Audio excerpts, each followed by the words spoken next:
The old dirt road stretched before him. John, a man escaping a painful past, was drawn to the solitude it offered. He had heard whispers of an abandoned house. Locals called it cursed. John, seeking refuge, felt strangely drawn to it. He walked for hours.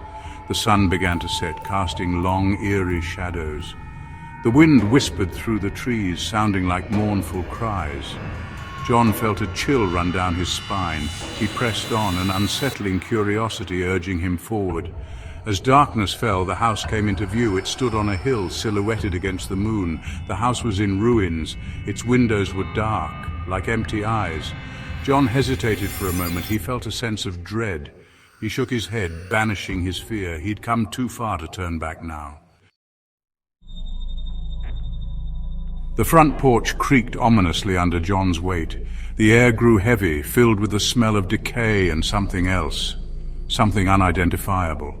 He pushed open the door, its rusty hinges groaning in protest. Inside, the house was shrouded in darkness. The air was thick with dust. Cobwebs hung from every corner.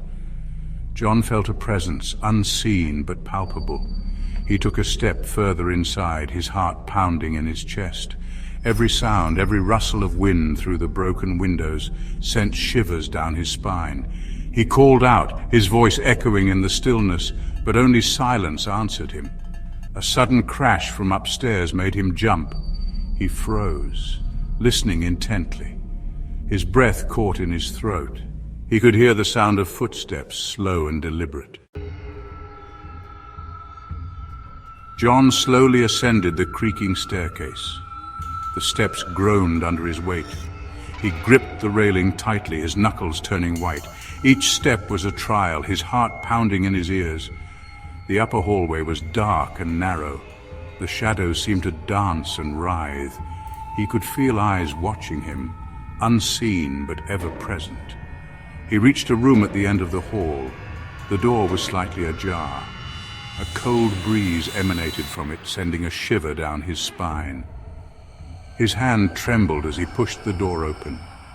An ethereal glow emanated from the corner of the room. As he stepped closer, he saw it was a child's doll, glowing faintly. A chill ran down his spine. He wasn't alone. The doll's head turned, its eyes, two glowing embers, fixed on John. A cold, disembodied laughter echoed through the room. John stumbled back, his blood turning to ice.